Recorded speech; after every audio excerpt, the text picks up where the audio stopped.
Good morning, we're at BookExpo America, and I am with Geraldine Lewis, award-winning author of the book, Popsi, the Daughter of Mother Nature. And one of the neat things about Popsi is that A, she walks the talk, and B, she's more than just a book. She's a bag and a doll. Look at these little lips, they got hearts on them, and she's just adorable. Well, how did you come up with a doll to go with the story? Well, actually, it's always what came first, the doll or the book. But it was the doll. For about 4 years now, I developed recycled products. And one of my larger clients came to me with a piece of fabric and wanted me to make something for the retail market out of it. And I couldn't think of what. And that day, I got a letter with a picture of me underneath the Christmas tree. But what I have to tell you is that I'm dyslexic, and therefore I didn't do very well in school, and I never thought I'd be an author. But I opened the letter, and there was a picture of me underneath the Christmas tree with nothing.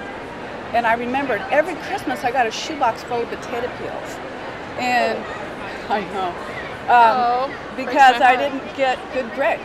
And so I picked up the fabric, and I saw my sisters holding two dolls, and I said, you know what, I'm going to make a doll, and I'm going to put my life message in it. You throw nothing away, not even your parents. Or your potato peels. Yeah, or your potato, and you can make something out of anything in life. And so that's what Popsi does. She teaches kids how everything in life serves a purpose. Even an old plastic bottle, 5 of them can become a soft, cuddly rag doll. Now, you were saying something about Popsi saves 20 minutes of energy. Tell me a little bit more about that.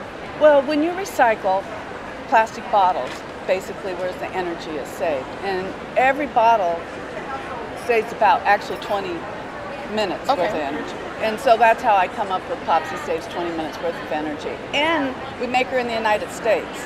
So it's kind of a process to make Popsi. So we have to take the plastic waste material, send it to one factory where it gets made into the fiber, and then from the fiber it gets made into the fabric, which gets woven, and then from there it goes to a toy factory. Well, I would have never known that she was made from a bottle. She's so soft, and I mean, she's like a sock. I mean, she feels like a sock doll. Yeah. She's just adorable. So you were saying earlier that you would never have envisioned yourself as an author. No. How did you get to become an author? How did you decide to put the words together?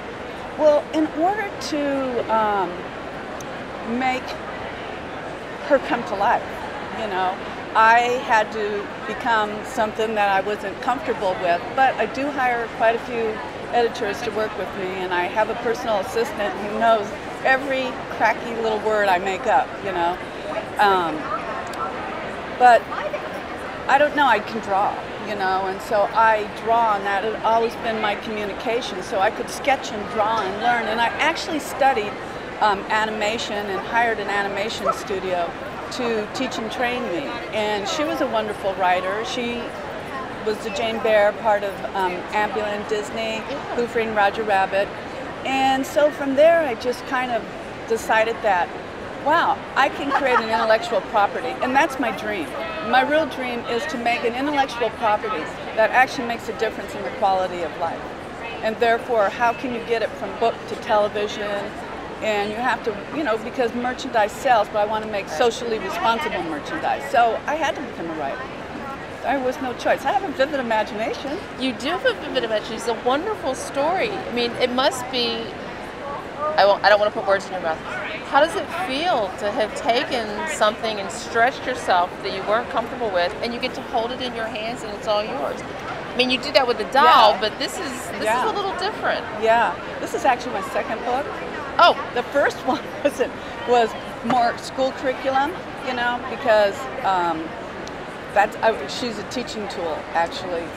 And I decided to go all out, color, you know, and it feels wonderful because now I have a new book I'm working on, and I just can't wait to go, you know. And I write all day long, and people laugh. Okay, maybe I, you know, take someone to do it, but the imagination just comes easy to me. Well, that's like my daughter. We call them Catherineisms. Yeah. You know, these words that come out of nowhere, and they make perfect sense, and we understand them, but they're very unique, and I think that's really cool. Yeah. Now, do you see yourself writing a story about your about dyslexia to connect with kids? I sometimes go talk to a couple special schools, but I've never, I'm so engulfed with Popsi and saving the planet. In fact, someone, they first met me and I said, I'm going to save the planet. And they're like, oh my gosh, you really got a big chore ahead of you.